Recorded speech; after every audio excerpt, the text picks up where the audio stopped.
Hi guys, welcome back sa aking channel. Share ko sa inyo guys kung paano magpalago ng papaya sa paso lamang. So guys, lagyan natin siya guys. Ngayon guys, ita-transfer natin siya doon sa guys, ito guys yung ginawa ko, graba lang to at saka hollow blocks. So guys, nilagyan ko siya ng compost at binutasan ko siya guys, no. At i-cut natin yung puno dito. So guys, kinat na natin guys yung ilalim ng timba. Ayun so guys, no. Yan siya. Yan na siya guys. Yan, kinat na natin siya. Lilipat natin siya ngayon dito sa ating ilagay na hukay. Guys, no? Yan siya.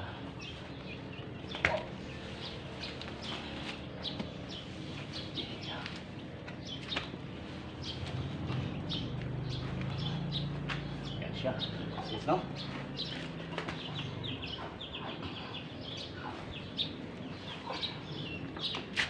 Yan guys, yung ating papaya. Yes, guys, no? Magitasan natin na konti. Yes, guys, no? So, guys. Yan, so, guys, no? Yan yung ating papaya. Palalaguin natin siya, guys. Actually, guys, nilagay ko lang siya sa timba. Patraso. At lalagyan siya natin siya, guys, ng ano, guys, no? Compost.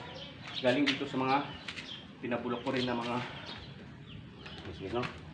Mga tuyong dahon. Yes, guys, no? Lagyan natin siya dyan para simple pataba. Yes, no? At itong yung naman na dahon guys, isilagay natin dito. Siya yung ating decompost. Wala po ito guys, fertilizer. Wala pong fertilizer dito. Yes, no? Yes, no?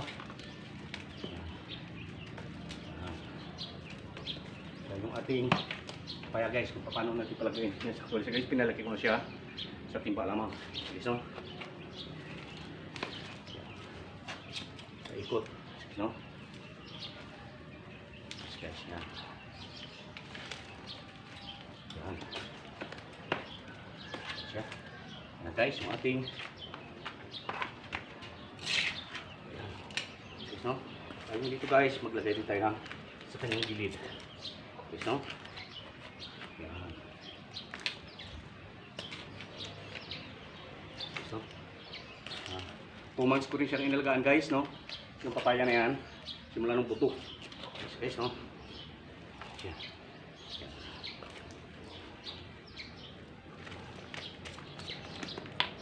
Yan yung ating papaya. So guys, no? Yan so guys. Yan. Yan yung ating papaya. Papansin nyo guys is nakaba siya. Compost lamang. Wala siyang fertilizer. Walang fertilizer na kasama dito guys, no? Yan so guys, no? Yung ating papaya. Yan so guys, no? Yan. Sa paso lamang guys, yung may mga paso doon sa may mga paso, huwag nyong tapon yung mga paso nyo kagaya ng matimba ng putas. Pwede po pagtaniman ng halaman. Yes guys, no? Yes guys, no? Yan. Yes guys, no? Yan. Yung ating papaya. Yes guys, no? Paano pa magbuin? Yes guys, no? Inet na natin dito siya. Yes guys, no? Sa harapan lamang ng bahay mo guys, pwede ka magtanim. Yes guys, no? Yung papaya natin. Sabi guys, nilipat ko na siya dyan dahil nga mamunga na siya. Kasi guys, no, malapit siya mamunga. Kasi guys, no, doon po sa hindi pa alam kung paano ilipat yung pasok sa galing sa paso ng papaya. Papunta sa doon sa lupa is ikat mo guys ilalim. Huwag mo guys is idurugin to dahil masisira yung kanyang ugat. Dito sa ilalim guys may ugat na puting na puno na putol pero yun guys is mag-i-improve siya. Yes guys, no? So guys, yung mga techniques natin sa pagtanim ng halaman. Yan so guys, no? Maski sa bulaklak lamang o mga papabulaklak, ito pwede. Sa best guys, yan, malagot na siya. 2 months. 2 days yan. Yan siya ngayon. So guys, no? Yan sa pagkakain. Yan siya lamang siya guys na umaga at saka hapon. Yan so guys, no? Sa best ang pagkalagot ng papaya. Yan so guys, no? Baka natin papaya. No? So guys, mayroon pa siya dyan. Ganun guys kung paano magpalabot ng papaya. Yung mga pinagputulan guys na mga sa mga kahoy, wag po guys sa yung mga dahon, mga pinagulayan or mga shell ng itlog na pinagtanggalan. Huwag niyo po itapon. Maganda po yun sa halaman. Guys, no? Yan guys, yung ating papaya. Paano natin napalago na sa paso lamang. sa harapan ng mga bahay guys na nangin guys. Transfer ko na siya dito para mas lalo pa siyang lalago.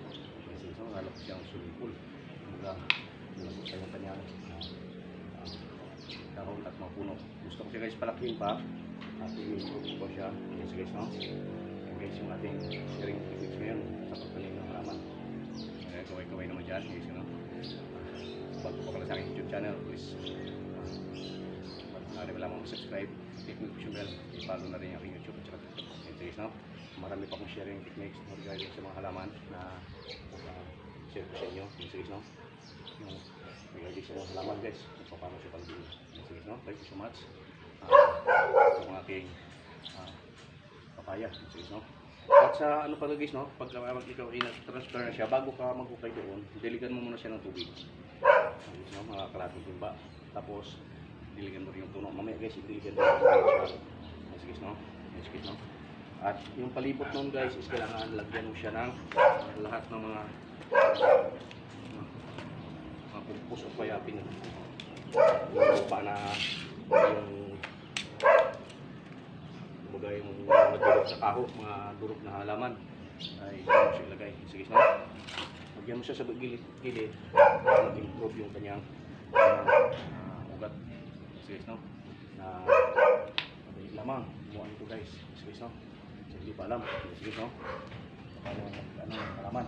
Sige, no? Sanay ko sa halaman dahil kapag kami guys itong aming buhay. Sige, no? Sige, so yung ating kabayan na lululoy pa natin. Thank you so much. Kaway-kaway naman dyan. Ayan, sige, no? Doon pala guys, ano, sa mga hindi pa alam, wag niyo po, ano, wag po kanong dilig sa tanghali. Yung parang tao rin yan. Kung nainitan yung halaman, is napapasma rin. Sige, no? May natutunan yung mga techniques na ganun guys, no? Para umimprove pa yung mga halaman na mapakinabangan natin. Yes guys. Yan guys yung ating papaya ngayon. Yes guys, no? Naka-improve natin siya at malapit na siya mamunga. So guys, may bunga ng maliit. Yan ano siya. At yung ano pala guys, no?